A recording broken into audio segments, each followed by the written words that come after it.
नमस्कार. नमस्कार.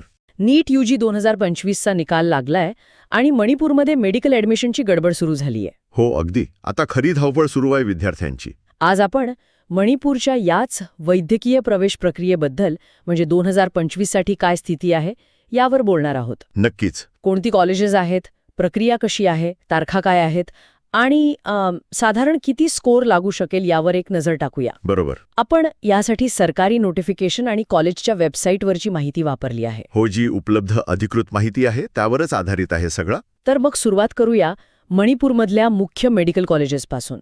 कोणती आहेत आणि जागा किती आहेत साधारण? ठीक आहे. तर मणिपूरमध्ये बघा सध्या 3 सरकारी MBBS कॉलेजेस आहेत. एक म्हणजे RIMS इम्फाळमध्ये, तिथे 125 जागा आहेत. अच्छा, RIMS. हो. मग आहे JNIMS, तेही इम्फाळमध्येच, तिथे 150 जागा आहेत. आणि तिसरं आहे चुरा चांदपूर मेडिकल कॉलेज, तिथे 100 जागा आहेत. ओके, म्हणजे एकूण सरकारी MBBSसाठी 375 जागा झाल्या? बरोबर.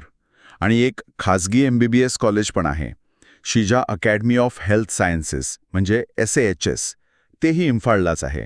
तिथे किती जागा? तिथे 150 जागा आहेत MBBS साठी. आणि BDS बद्दल काय? BDS साठी एक सरकारी डेंटल कॉलेज आहे, ते RIMS इम्फाळच्या अंतर्गत येतं. तिथे 50 जागा आहेत. ओके. आणि तिथे फी साधारण 26,000 रुपये प्रतिवर्ष आहे असं कळतंय. पण एक अट आहे, तिथे 10 लाखांचा बॉन्ड पण आहे. ओहो, 10 लाखांचा बॉन्ड, हा महत्वाचा मुद्दा आहे. हो, नक्कीच.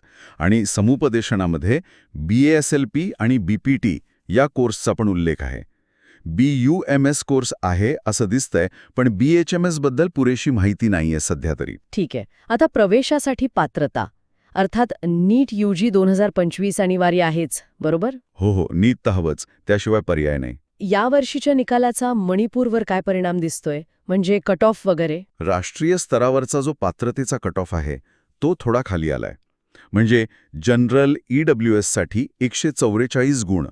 हो. पण मणिपूर राज्याच्या गुणवत्ता यादीत जो पहिला आलाय त्या विद्यार्थ्याचे गुण 579 आहेत.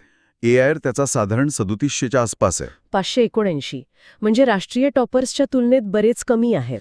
हो, पण राज्याच्या कोट्यासाठी स्पर्धा खूप आहे. कारण तिथे 85% जागा या राज्य कोट्याच्या आहेत आणि त्यासाठी मणिपूरचं डोमिसाईल सर्टिफिकेट लागतं. अच्छा, म्हणजे मणिपूर हे एक प्रकारे क्लोज्ड स्टेट झालं राज्यकोट्यासाठी. हो, 85% जागांसाठी ते स्थानिक विद्यार्थ्यांसाठीच आहेत. बाहेरचे विद्यार्थी फक्त 15% ऑल इंडिया कोट्यातून किंवा खाजगी कॉलेजच्या मॅनेजमेंट कोट्यातून येऊ शकतात. समजलं. आता ही समुपदेशन प्रक्रिया नक्की चालते कशी? काय काय स्टेप्स आहेत? ही प्रक्रिया पूर्णपणे ऑनलाईन आहे. DHS मणिपूरची जी अधिकृत वेबसाईट आहे, manipurhealthdirectorate.mn.gov.in, त्यावर होते. ओके. त्याचे टप्पे साधारण असे आहेत. पहिला म्हणजे नोंदणी करायची. तुमचा नीटचा तपशील, वैयक्तिक माहिती भरावी लागते. मग कागदपत्र अपलोड करायची, म्हणजे नीट स्कोर कार्ड, 10वी-12वीची marksheet, certificate, domicile, category certificate वगैरे. ठीक आहे. त्यानंतर फी भरायची आहे. साधारण 2,000 रुपये जनरल OBC साठी आणि 1,500 रुपये SC/ST साठी. आता ही फी रोख भरायची की ऑनलाईन याबद्दल थोडी वेगवेगळी माहिती आहे, त्यामुळे वेबसाईट चेक करणं महत्त्वाचं आहे. बरोबर. मग 11 ऑगस्टला गुणवत्ता यादी म्हणजे मेरिट लिस्ट लागली आणि चॉईस फिलिंग आणि लॉकिंग 10 ऑगस्टला संपलं. म्हणजे आता पुढचा टप्पा काय? आता सगळे वाट बघतायत ती पहिल्या फेरीच्या सीट अलॉटमेंटची. ती 14 ऑगस्टला अपेक्षित आहे. Okay, 14 August. आणि जागा मिळाली की मग? मग 14 ते 24 ऑगस्टच्या दरम्यान तुम्हाला जे कॉलेज मिळालंय तिथे जाऊन रिपोर्ट करायचंय. सगळी मूळ कागदपत्र घेऊन जावी लागतील. अच्छा. आणि एक गोष्ट फार महत्वाची आहे, अर्ज एकदा फायनल सबमिट केला की त्यात बदल करता येत नाही, अजिबात नाही. अरे बापरे, म्हणजे काही चुकलं तर? हो, म्हणूनच खूप काळजी घ्यावी लागते. फॉर्म भरताना मागच्या वर्षी काही जणांना डॉक्युमेंट अपलोडमध्ये गडबड झाल्यामुळे त्रास झाला होता. हा खूप महत्वाचा अलर्ट आहे विद्यार्थ्यांसाठी. अगदी. आणि त्यानंतर 27 आणि 28 ऑगस्टला JNIMSच्या ऑडिटोरियममध्ये ओरिजिनल डॉक्युमेंट व्हेरिफिकेशनसाठी पण हजर राहायचंय. ठीक आहे. आता जागा वाटपाचे नियम थोडे सविस्तर सांगाल का?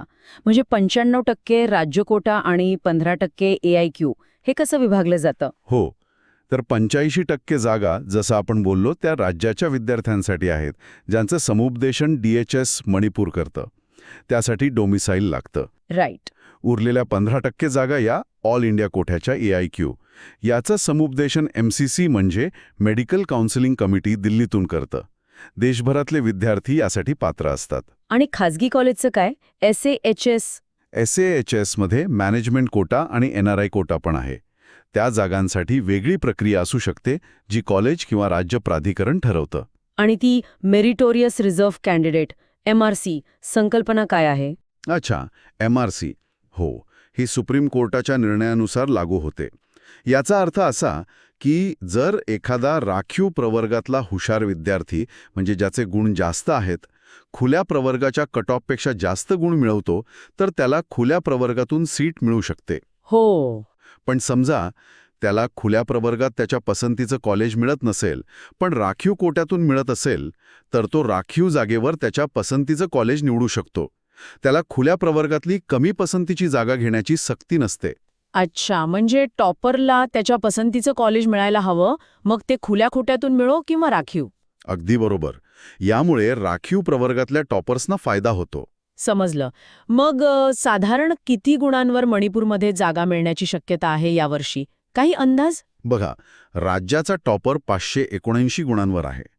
काही जणांच्या मते सरकारी MBBSसाठी जनरल कॅटेगरीमध्ये साधारण 450च्या पुढे गुण असतील तर आशा ठेवायला हरकत नाही. 450+? हो, आणि OBCसाठी साधारण 440च्या पुढे.